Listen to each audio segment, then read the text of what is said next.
ตปนามย่อสถาบันแห่งนี้ ความหมายที่มี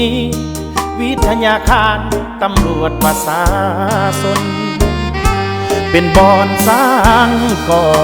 เบารอตำรวจทุกคนตำรวจของประชาชนได้ฝึกฝน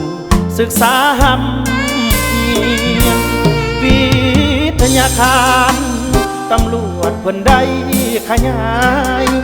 ศูนย์รวมความรู้หลากหลายเพิ่นขยายบ่ได้ท้อนับวันสร้างก่อให้เพียงพอกับความต้องการก่อสร้างตำรวจอาหารออกขับใส่พ่อแม่ประชา4 ปี2 ปีปริญญาตรีพร้อมโทอีกด้วยภาษาอังกฤษภาษาจีนก็อำนวยเพื่อตำรวจเราได้ศึกษายกสูงความรู้ที่มีอยู่ให้สูงอีกนาเป้าหมายคือปริญญาการศึกษาต้องสำเร็จผลย้อนพักนำพาวิทยาการตำรวจจริงได้เติบโตสุดแสนยิ่งใหญ่ก้องไกลทั่วทางปัตตานีมาถึงวันนี้ยินดีร่วมกันสลองวตปให้สมใจปอก้าวไปสู่นิรันด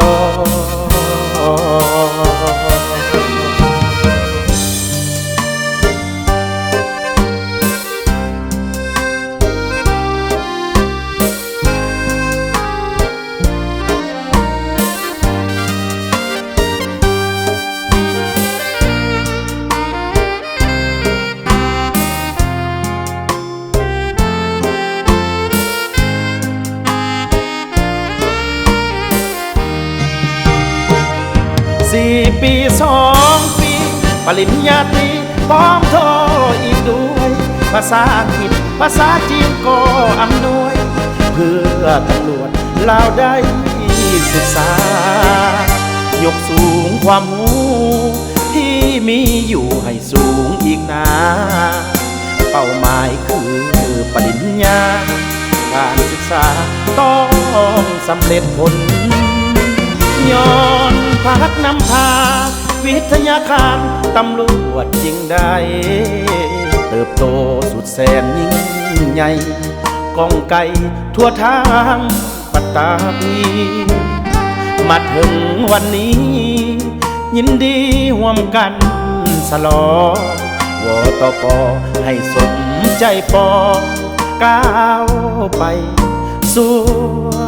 นิรันดร